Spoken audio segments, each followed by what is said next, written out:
कोई कंपनी मिल जाए तो, अगर कोई ऐसी कंपनी हो तो उसका पता निकाल के मुझे दे दें, या मेरा कहीं पे साझा चल रहा हो, या मेरा ज़मीनों का काम हो, या मेरा कुछ और चीज़ें हो, तो बताइए ला दें और उसके ऐसे ही बैठ जाए चैनल पे कागज़ ले लेके कि भाई ये काम है। ये जो मैं ज़मीन की बात कर रहा था, अगर सपा 22 सीटें भी जीती तो राजनीति छोड़ दूंगा। ये अमर उजाला की कटिंग है, इनको आप दिखाइएगा, और अगर वो भी देखें इस चैनल को तो देखिएगा बयान दिया था नहीं दिया था। आप सोचते होंगे कि शाहरुख खान का नाम, ये वैसे ही थोड़ा ना लिया उन्होंने, इसलिए लिया कि बांग्लादेश का नंबर आएगा, सिक्योरिटी रिव्यू होने वाली है तो फिर अपने आगे बढ़ जाएगी। आप पूछना भाई तुम्हारी और शाहरुख खान की क्या टक्कर है भाई। अगर इस पर भी मानहानि करनी है असली नकली पर तो बता दें, क्या वो हैदराबाद में बाल लगवा के आए नहीं आए सिर पर। तो अगर आप एक तरफ कह रहे थे मैं पर्सनल नहीं जाऊंगा, लेकिन अब तो ये पर्सनल क्या है इसमें, पर्सनल क्या है इसमें बताइए। जब वो हमारे नेता के लिए अपशब्द बोलेंगे और जातीय धर्म के नाम पर बोलेंगे तो क्या बोलें इसको, धमका रहे हो लोगों को, उसके परिवार को धमका रहे थे ये। क्या वो वीडियो वायरल नहीं हो रही? इनसे ये भी पूछिए, क्या बहुजन समाज पार्टी में आप रह के नहीं आए? क्या बहन जी के यहाँ नहीं गए थे?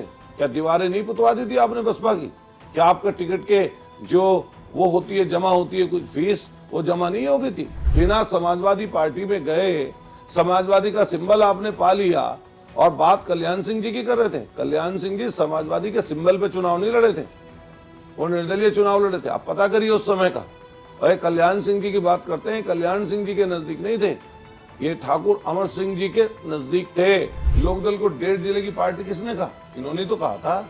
अभी की तो बात है कुछ दिन पुरानी कि इन्होंने जब 2009 का अपना हल्फनामा दायर किया, उसमें एफिडेविट लगाया कि ग्रेजुएट है, और इन्होंने अपने आप को 12वीं पास दर्शाया। फिर कौन से ईयर में इन्होंने की?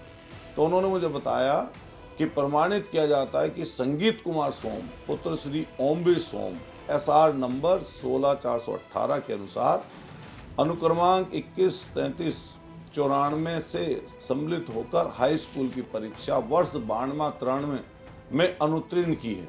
उसके बाद पुनः हाई स्कूल की परीक्षा 93-94 में अनुत्तीर्ण की है। फिर ये TC लेके जा चुके हैं, उसके बाद में इनका कोई मतलब नहीं। जाइए मेरठ रोड पर ही इंप्रेस पार्क के सामने लिखा हुआ है गुजर मीर भोज। उस समय कई लोगों को हिरासत में भी लिया था। नहीं, वो लिखा थोड़ा ना, हमने थोड़ा ना लिखा है वो तो अटल बिहारी वाजपेयी जी की सरकार में जो NHI का काम चला वो तो उन्होंने लिखा, सरकारी है वो तो, हमने थोड़ा ना लिखा है वो किसी ने। और हम लोग तो जो गुजर प्रतिहार राजवंश से जो मीरभोज जी को मानते हैं उसी को पढ़ते हैं, उसी को देखते हैं। और फिर अगर हम लोग, हमारे समाज के लोग गुजर प्रतिहार बोलते हैं, गुजर मीरभोज बोलते हैं, तो इसमें दिक्कत क्या है? किसी और को दिक्कत क्या है इसमें? और जब हम लोग अंदर से वोटों की गिनती चल रही थी, ये 23वें राउंड में वहां से मतगणना स्थल को छोड़ के भाग गए। अगर कहीं और लड़ना चाहे तो मैं अपनी पार्टी से कहूंगा कि जहां पर ये चुनाव लड़े वहीं पर मुझे टिकट दे दें। जहां पर भी ये लड़े, हिंदुस्तान के राजस्थान में, मध्य प्रदेश में, जहां पर ये चुनाव लड़े वहीं पर मैं जाकर लड़ूंगा चुनाव। कौन कितना बड़ा व्यक्ति बैठा होगा इससे मुझे कोई फर्क नहीं पड़ता। मुझे अपनी बात कहनी है और मुझे जनता की बात कहनी है, और मेरे दिमाग में फर्स्ट एंड लास्ट प्रायोरिटी जनता है। उसी के लिए मैं जीता हूँ, उसी के लिए रहता हूँ। तो दोस्तों स्वागत है आप सभी का, मैं हूँ मधुर और आप देख रहे हैं यूपी तक। और आज हमारे साथ में एक ऐसे मेहमान हैं जो अपने बयानों को लेकर हमेशा सुर्खियों में रहते हैं, चर्चाओं में रहते हैं, और उनके कहे हुए बयानों पर राजनीति भी गर्म हो जाती है। अब हाल के दिनों में कुछ वीडियोस देखे गए, वो मेरठ के थे, और वहाँ पर एक मामला ऐसा हुआ था कि दलित महिला की हत्या हो जाती है और एक उसकी बेटी अगवा हो जाती है। कुछ दिनों तक पता नहीं चलता है, लेकिन बाद में वो लड़की एक लड़के के साथ में बरामद की जाती है, उस लड़के को गिरफ्तार किया जाता है। और उसी मामले को लेकर हमारे जो मेहमान हैं उस समय उस गांव में थे, उस गांव का नाम कापसाड़, और वहां पर पुलिस ने इनको रोका था। तो वो भी वीडियो काफ़ी वायरल हुए थे। और सबसे पहला सवाल मेरा सर आपसे यही है कि जब पुलिस ने आपको रोका तो वहीं पर दूसरे नेता भी गए थे, चंद्रशेखर भी वहाँ पर मौजूद थे और आप भी वहाँ थे, लगातार पुलिस रोकने का काम कर रही थी। रामजी लाल सुमन जो समाजवादी पार्टी के एक और नेता हैं आपकी तरह, उन्हें भी रोका गया। राजनीति काफ़ी गर्म रही इसको लेकर। देखिए, विषय बहुत ये गंभीर है, और गंभीर विषय इसलिए है कि एक तरफ जहाँ सरकार दम भरती है जीरो टॉलरेंस का और क्राइम फ्री का, लेकिन आप सोचिए, मैंने पिछले 20-25 सालों की अपनी पॉलिटिक्स में, सार्वजनिक जीवन में, मैंने इतना दुस्साहस करते हुए कहीं गुंडे बदमाशों को नहीं देखा। हत्याएं होती हैं, बहुत सारी घटनाएं घटती हैं, लेकिन सोचिए आप, एक माँ बेटी अपने खेत पे जा रही हों कुछ काम करने के लिए, रास्ते से उसकी बेटी को अगवा करने लगे कुछ लोग, और अगवा करते करते उसके बीच में उनकी माँ आ जाए, माँ बचाने की कोशिश करे अपनी बेटी को और उसकी वहाँ पर हत्या कर दी जाए, और हथियारों के बल पर उसकी बेटी को अगवा करके ले जाया जाए। मेरे खुद की विधानसभा है सरधना, लेकिन तो मुझे तो वहां पर जाना पड़ता ना। लेकिन मैं रोकना चाहूंगा, लेकिन उसमें तो प्रेम प्रसंग का मामला भी कहा जा रहा है कि वो देखिए, अपनी मर्जी से मैं भागी। फिर पूछना चाहता हूँ, क्या इन्वेस्टिगेशन का किसी हिस्से का आपको पता चल गया? ये कहाँ से आप चीज़ बता रहे हैं?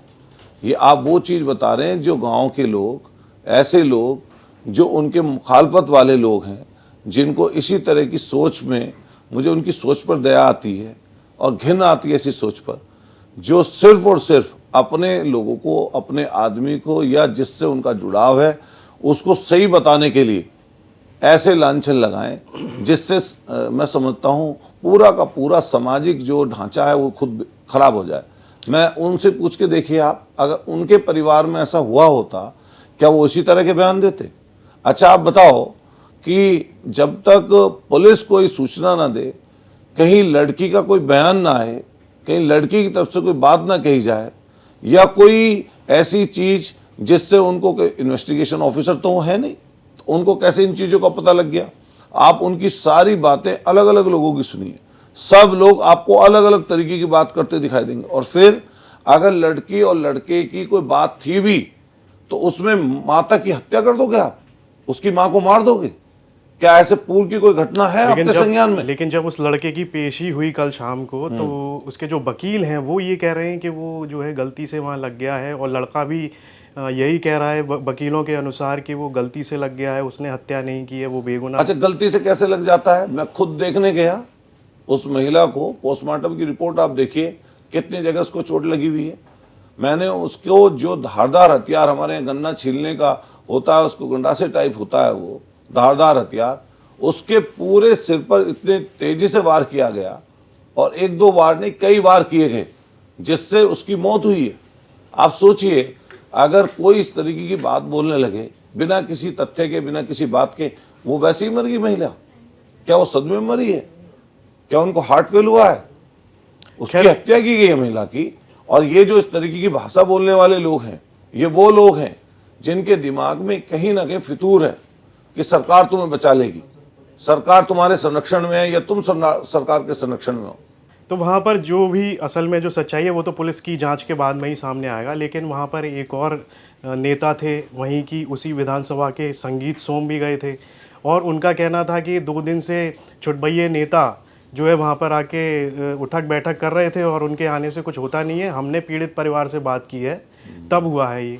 अच्छा, ये जो घटना है, ये जो घटना जिस दिन की है, जैसे ही मुझे सूचना मिली, वो सूचना मिलने के थोड़ी देर बाद जैसे ही वो अस्पताल पहुंचते हैं, जब वो आईसीयू में थी, महिला का इलाज हो रहा था, वो हालांकि अनकॉन्शियस थी, वो बेहोश थी, उसको कुछ पता नहीं था, लेकिन मैं पहुंचा था आईसीयू में। मैंने देखा था किस तरीके से खून की फुहार जैसी पट्टी हटाते थे उसके सिर से निकलती थी, और डॉक्टर ने तभी के तभी ये बात बोल दी थी कि महिला को चोट बहुत ज़्यादा है, पूरा कट गया है, सीधा हिस्सा उसका अंदर तक, सिर तक, दिमाग तक चली गई ये चोट, और ये पूरा खून, ब्लड जमा हो गया है। सिटी स्कैन में उन्होंने मुझे दिखाया भी, तो बच नहीं पाएगी। मैं घंटों वहाँ पर रहा, पीड़ित परिवार से बात करता रहा, कुछ मीडिया के साथी आए उनसे बात की, वहीं पर कुछ लोगों को छोड़ा, फिर अपने जो मौतें थी वहाँ से होकर फिर वापस आया, और रात को जब मौत का पता चला तो पोस्टमार्टम हाउस पे गया, रात के 12:30 बजे तक पोस्टमार्टम कराया, पुलिस के साथ उनको जो है अंतिम संस्कार के लिए भेज दिया, क्योंकि रात्रि में उस समय नहीं होता दाह संस्कार, अंतिम संस्कार क्रिमेशन नहीं होता, तो सुबह में रखा गया। तब हम लोग वहाँ पर जा रहे थे तो पुलिस ने रोका, 2 घंटे तक हमें रोक के रखा सड़क पर, उसके बाद में जाने की इजाज़त दी, और उसके बाद रात के 10 बजे क्रिमेशन हो पाया। तो ये 36 घंटे बाद वहाँ से पहुँचे, 36 घंटे बाद। ये मेरठ में थे, अगर इनका अपना गाँव था और वो अपने लोग थे, तो तुम्हें कहाँ देरी हो गई, क्यों नहीं पहुँच पाए आप? मेरी जिम्मेदारी है, मेरे क्षेत्र की घटना है, ना केवल ये जिम्मेदारी है, मेरे पूरे क्षेत्र में अगर कोई घटना किसी भी जाति पर होगी या किसी भी पर जाति होगी तो हम उसके यहाँ जाएंगे।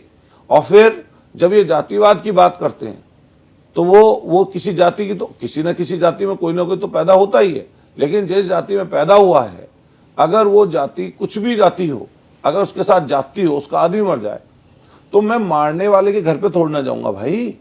मैं जिसका आदमी मरा होगा, जिसके साथ जाति हुई होगी, जिसके ऊपर कुछ ना कुछ जुल्म ढाया गया होगा, मैं उसके घर जाऊंगा। तो जिसका मर्डर हुआ, जिसकी विविध घटना हुई, तो उनके यहाँ मैं जा रहा था। तब ये वहां से पूछे हैं, आप इनसे पूछना कभी अगर पूछने का नंबर आए कि आप कितने घंटे बाद वहां पर पहुंचे और फिर आपका काम करने का तरीका क्या है। धमका रहे हो लोगों को, उसके परिवार को धमका रहे थे। ये क्या वो वीडियो वायरल नहीं हो रही? नहीं, जैसे आपने हाल ही में एक प्रेस कॉन्फ्रेंस भी की थी, कई सारी चीज़ें आपने कहीं आरोप लगाए कि बकरी कटान, गाय कटान, उसमें ये फैक्ट्रियों में डायरेक्टर हैं, और वहीं पर वो ये भी कहते हैं कि अगर ये सब सही निकलेगा अगर तो जांच में, तो वो राजनीति छोड़ देंगे। और आप भी कह रहे थे कि अगर ये सब गलत होगा तो मैं ये बताना आपको चाहता हूँ कि ये जो बयान देते हैं राजनीति छोड़ने वाले, इनके नए नहीं है। ये महा झूठ बोलने माहिर लोग हैं ये। हालांकि इनके क्या, इनके तो सिखाया ही जाता है।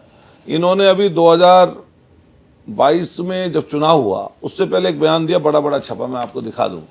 इसमें लिखा है सपा की 22 सीटें, अगर सपा 22 सीटें भी जीती तो राजनीति छोड़ दूंगा। ये अमर उजाला की कटिंग है, इनको आप दिखाइएगा।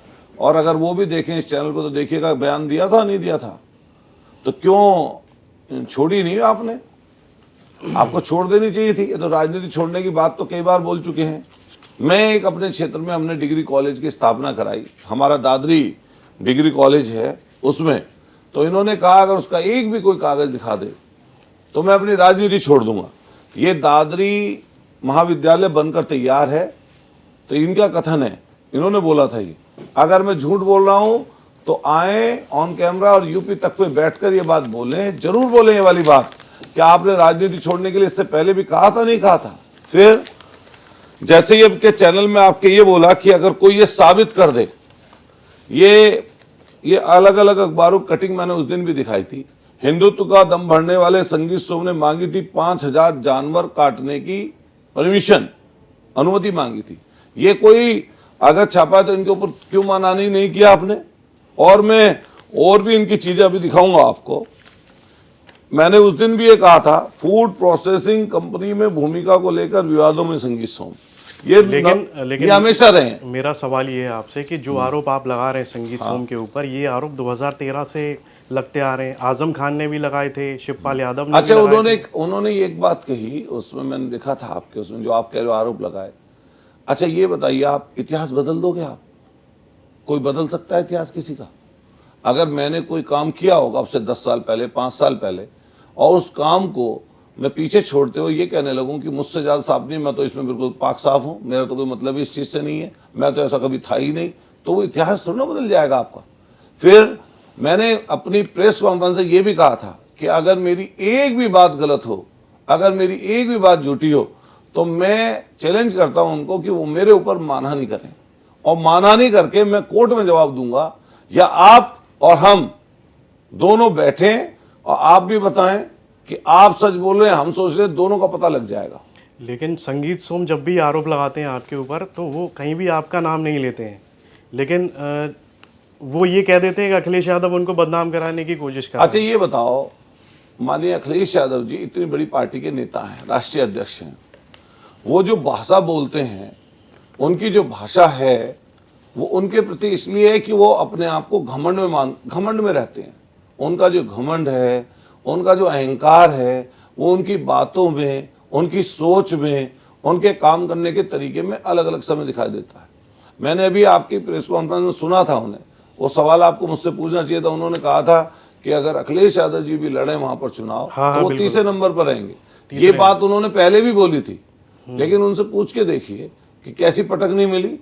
और फिर मैंने तो हमेशा ये कहा कि जनता हमेशा लोकतंत्र में बड़ी है, जनता से बड़ा कोई नहीं हो सकता। जनता ने जब मौका दिया, आपको जनता ने जिताया 2 बार चुनाव, तो आप जीते, मैं हारा। तो इस बार मुझे जनता ने जिताया, आपको हराया, तो मैं जीता और आप हारे। तो आप उसको एक्सेप्ट क्यों नहीं करते? आप जीते हुए नहीं हैं, अब आप हारे हुए हैं। और रही बात इस चीज की कि अखिलेश यादव जी की बार बार बात करना, अखिलेश यादव जी के लिए अपशब्द बोलना, लेकिन वो ये तो आसान है उनके लिए। उसमें एक और चीज़ है, वो लगातार ये भी कह रहे हैं कि उनके वोट जो हैं वो लगातार बढ़े हैं और इस बार जो वोट हैं उनको 1.5 लाख से ऊपर मिलेंगे लगभग। और फिर उसी में ये भी कह रहे थे कि अगर संगीत सोम अगर लड़ेंगे तो वो तीसरे नंबर पर आएंगे और अखिलेश यादव खुद लड़ जाए यहाँ से आके तो वो हार जाएंगे। अच्छा, मेरा फिर ये कहना है कि उनकी पुरानी वीडियो निकालिए कोई। वो हमेशा बोलते थे कि 25 साल तक मैं ही रहूंगा यहाँ पर और 25 साल बाद किसी का नंबर आएगा। तो उनके झूठ की तो कोई पराकाष्ठा है नहीं, और झूठ बोलते रहिए, लगातार बोलते रहिए, बार बार बोलते रहिए, इसका कोई मतलब तो है नहीं।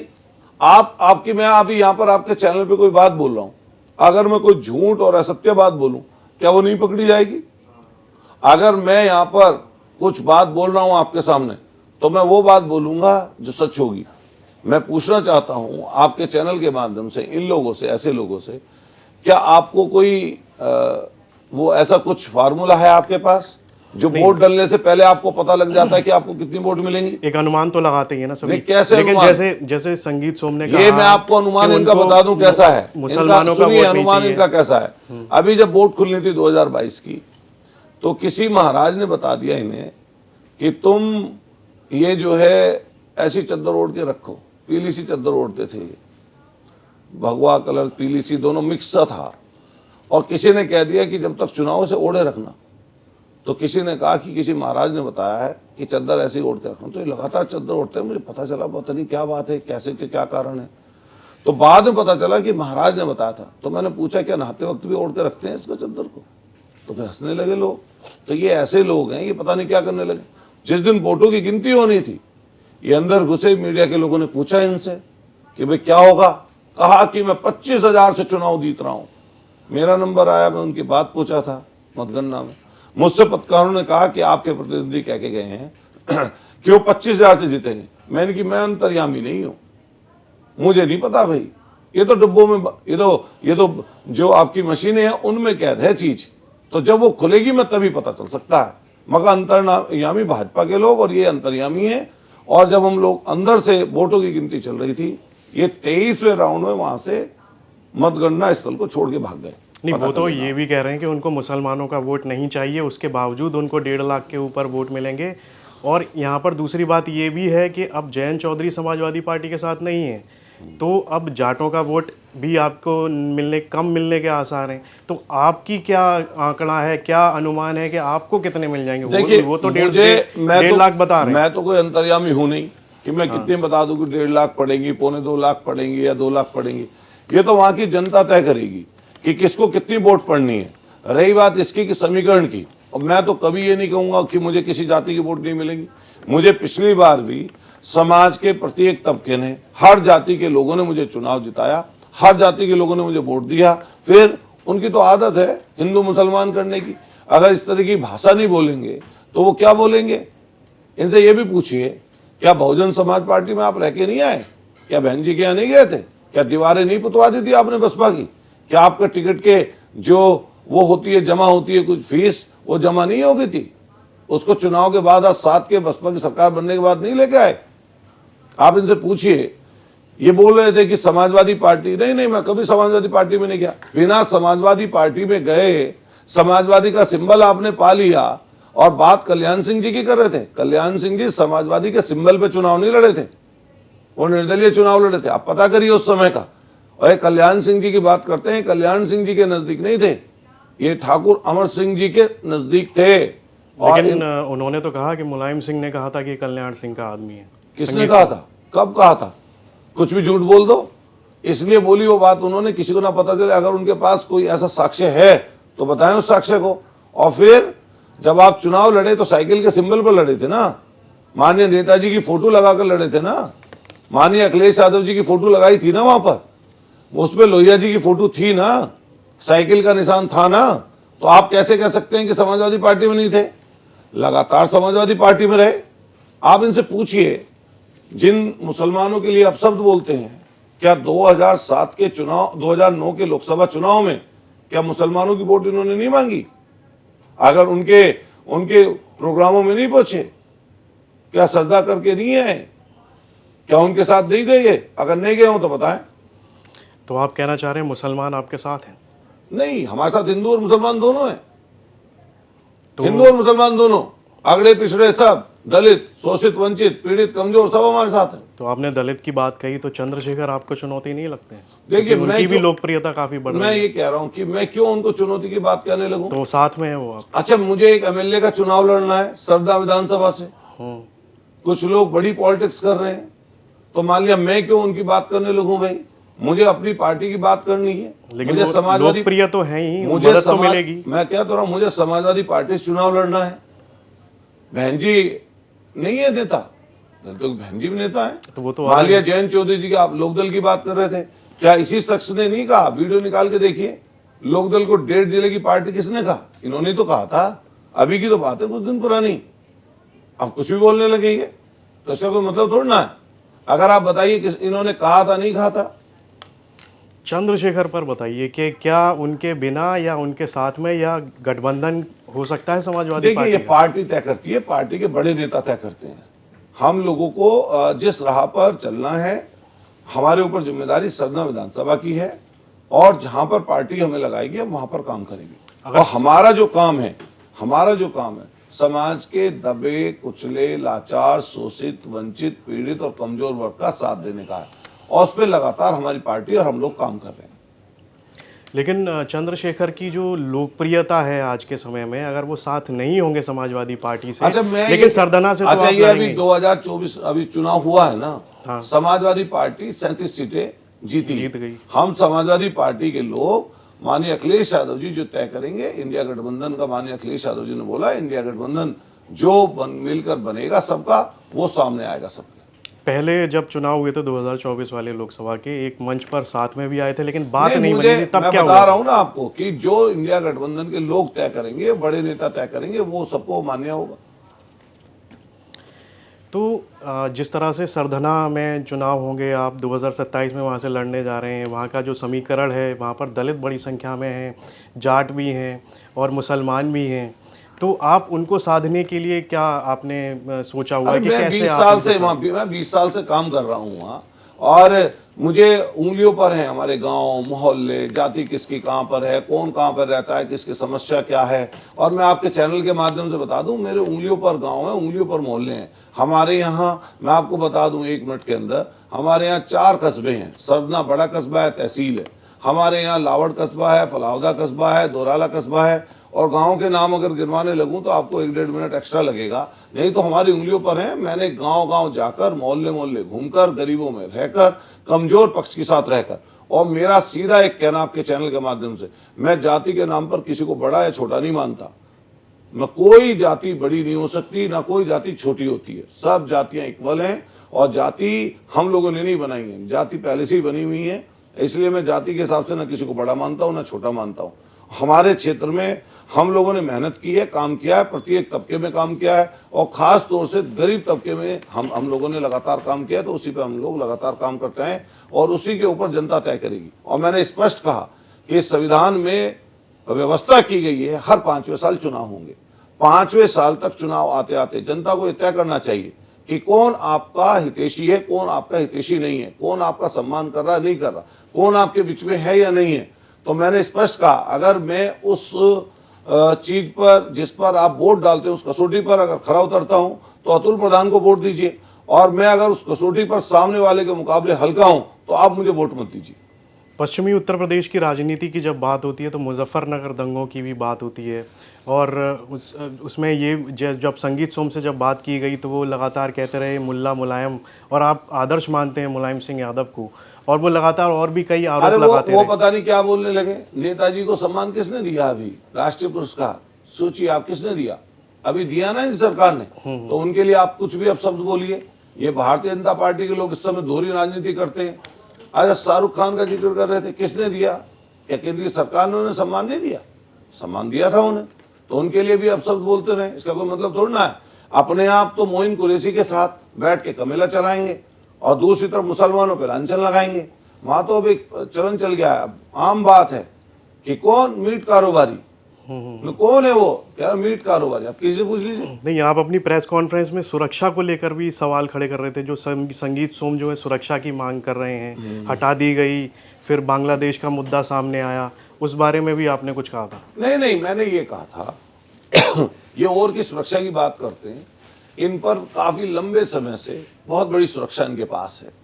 पूर्व में इन्होंने जब सुरक्षा पाई तब इन्होंने एक मुकदमा अपने ऊपर गोली चलने का लिखवाया। आज तक उस मुकदमे में कोई तय नहीं हुआ।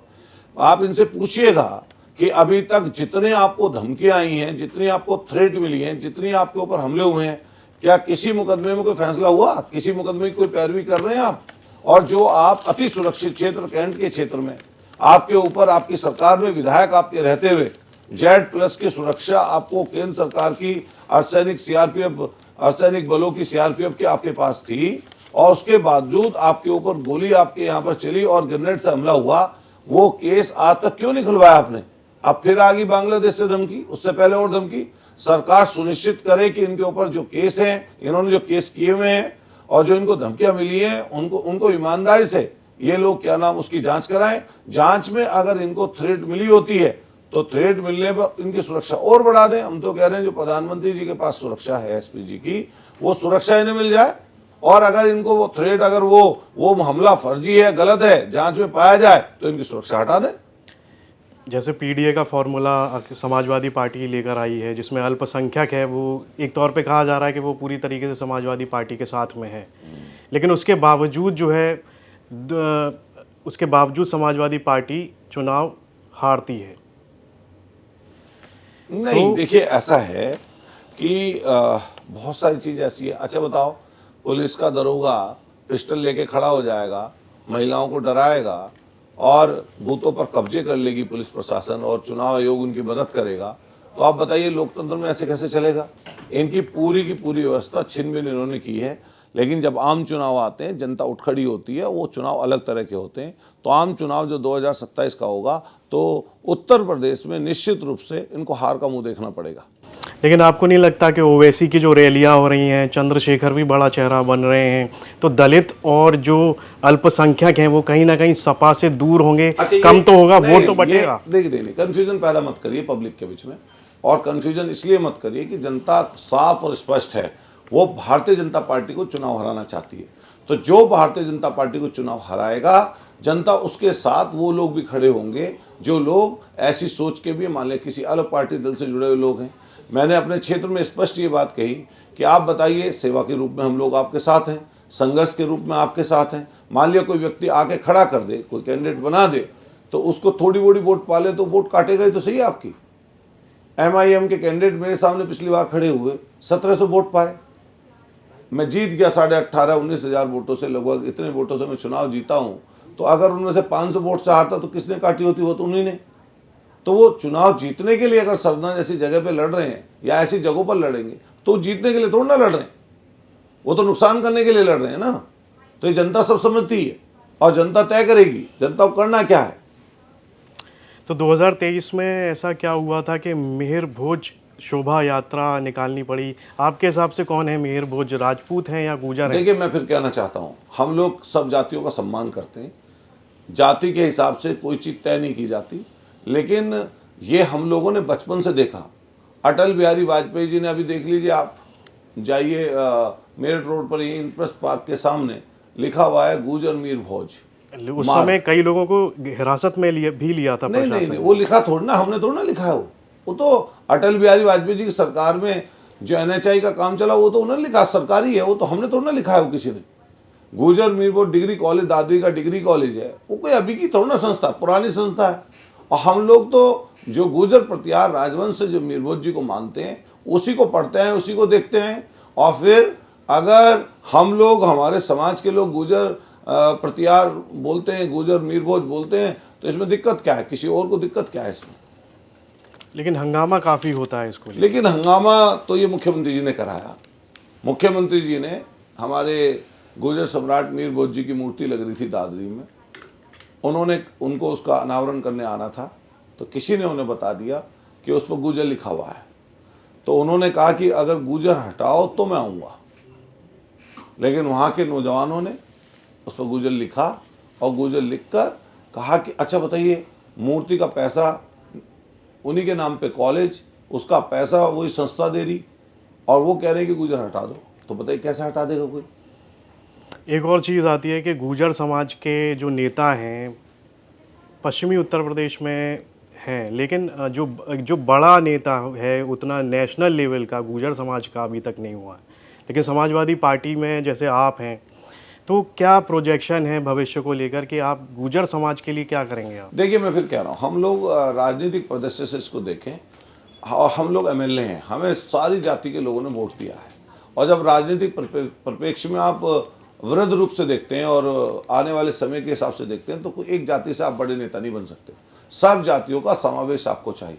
लेकिन जाति में कोई ना कोई किसी न किसी जाति में पैदा होता ही है। मैं भी किसी जाति में पैदा हुआ हूँ।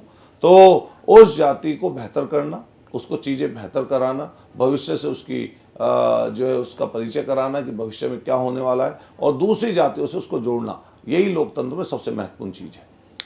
यूपी विधानसभा सत्र चलता है, वहाँ पर एक बार सिर्फ आपको बाहर निकाल दिया गया सतीश महाना के द्वारा। ये देखिए, क्या था वो वहाँ पूरा मामला? वो जो वहाँ की जो प्रक्रियाएं हैं वो कुछ अलग तरीके से होती हैं। विधानसभा जो है, विधानसभा स्पीकर उसको संचालित करते हैं, उनके माध्यम से चलती हैं। तो कई बार कई चीज़ें होती हैं जिसमें हम लोग सरकार के खिलाफ सवाल जवाब करते हैं, आवाज़ें उठती हैं, कई बार वेल में आते हैं, हंगामे होते हैं। तो उसी परिप्रेक्ष्य में जो उनकी लाइन थी, जिसके लिए बाद में माननीय अध्यक्ष जी ने ये भी कहा कि ये वाली लाइन उन्हें नहीं बोलनी चाहिए थी कि अतुल प्रधान को उठाकर बाहर फेंक दो। देखिए, उस सदन का मैं सदस्य किसी के रहमो करम पे नहीं हूँ। मैं जनता ने चुनकर वहाँ पर भेजा हूँ। जैसे वहाँ पर बाकी एमएलए चुनकर गए हैं, भाजपा के, किसी और दल के, समाजवादी के, मुझे भी जनता ने वहाँ पर चुनकर वो एक सीट दिलाई है।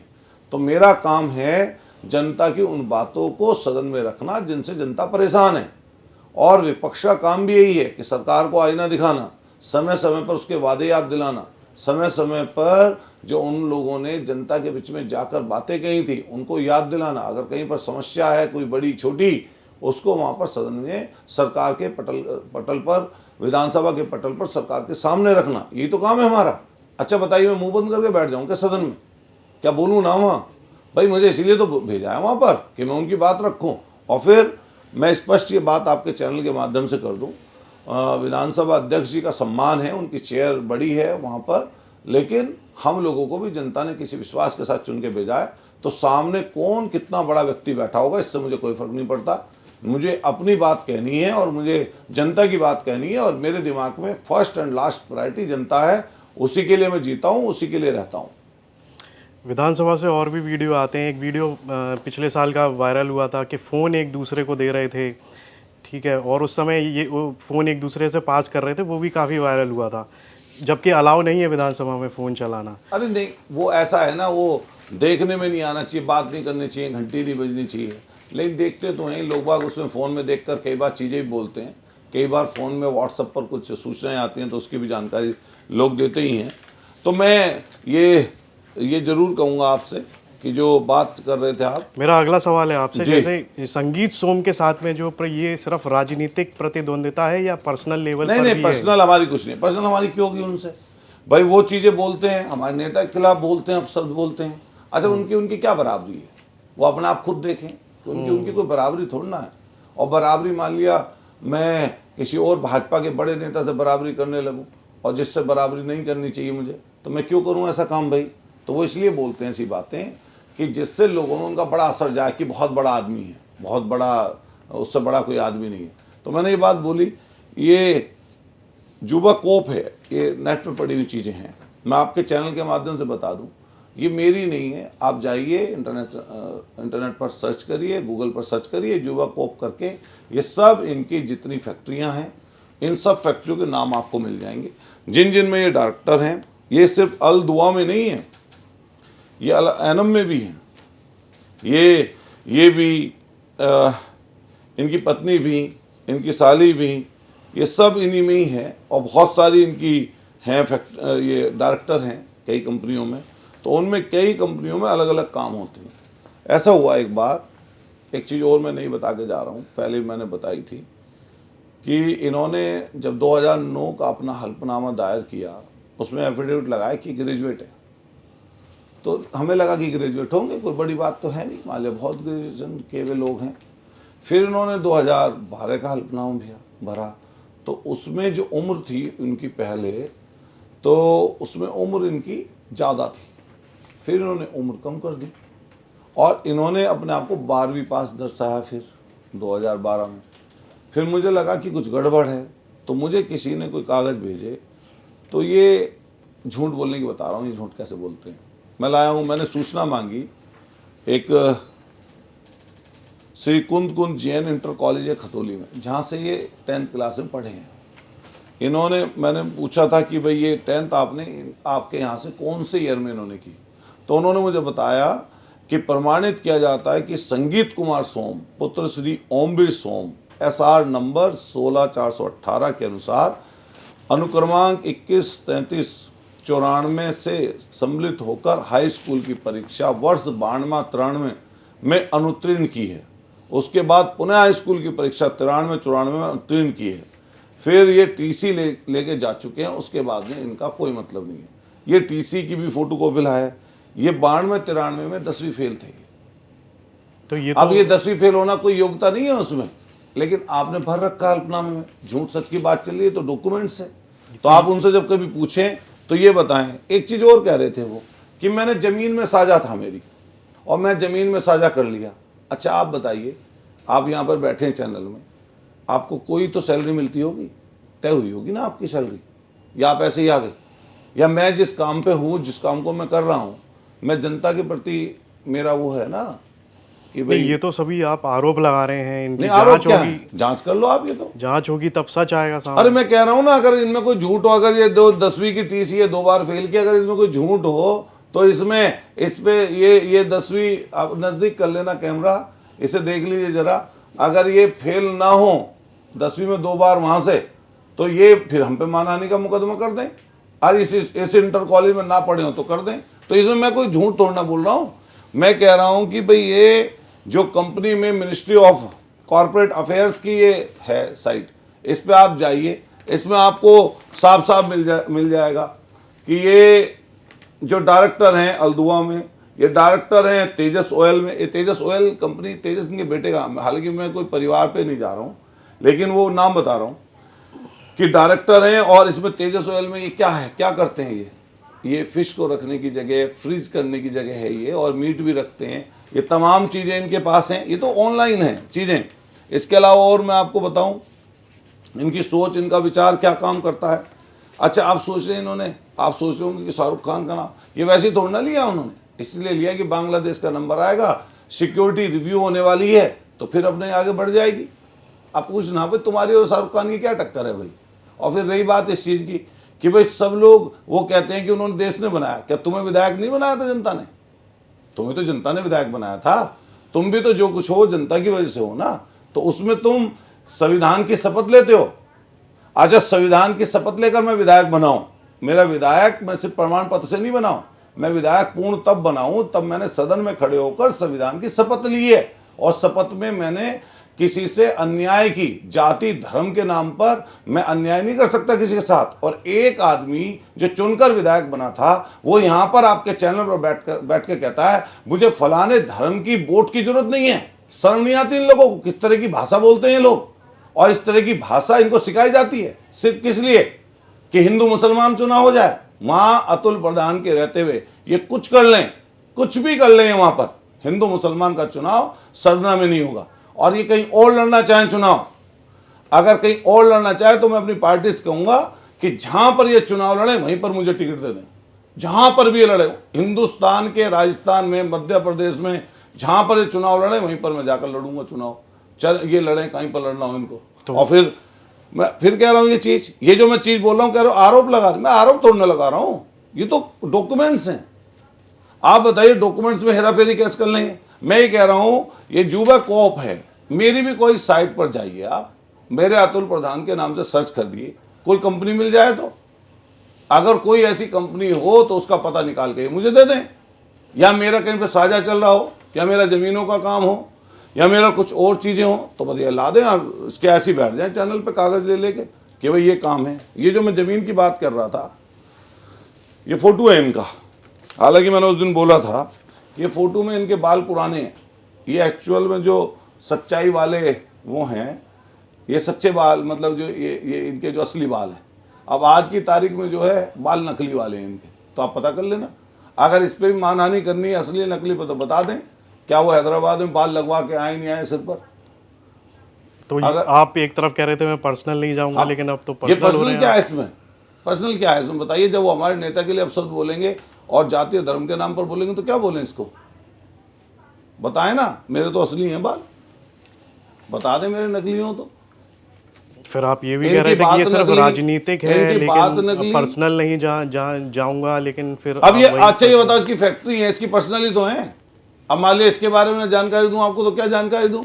अरे अच्छे बाल लगवाए हैं तो आप इनसे पूछिए, अरे कम से कम इसका ज्ञान ही दे दें, कोई एडवर्टाइजमेंट कर दे कहाँ से लगवा के। आजकल तो बहुत लोगों के बाल उड़ जा रहे हैं, तो बता दें तो कम से कम उस चीज की जानकारी हो जाएगी। वो तो आंकड़ा भी दे रहे हैं कि वो 1.5 लाख वोट ले आएंगे इस बार में। बालों का आंकड़ा दे रहे हैं, कितने आप रुपए दे दो लगते हैं कहाँ? वोटों का आंकड़ा, अरे बालों का वोटों नहीं। का आंकड़ा तो आपका आंकड़ा कितना है? मैं कोई भविष्यवक्ता नहीं हूँ ना, मैं कोई धीरेन्द्र शास्त्री ऐसे लोगों के शरण में जाता हूँ कि भाई मैं भविष्य जानना चाहता हूँ। आपने देखा होगा मेरे हाथ में कोई अंगूठी या कुछ ऐसा, जो पहनते हैं उनके लिए मैं बुरा नहीं बोल रहा हूँ। मैं अपना पब्लिक में रहता हूँ, उन्हीं के बीच में रहना मुझे पसंद है, गरीब गुरबा लोगों में रहना पसंद है। और मैं सोचता हूँ कि जब मैं कोई बात बोलूँ उसमें झूठ ना हो।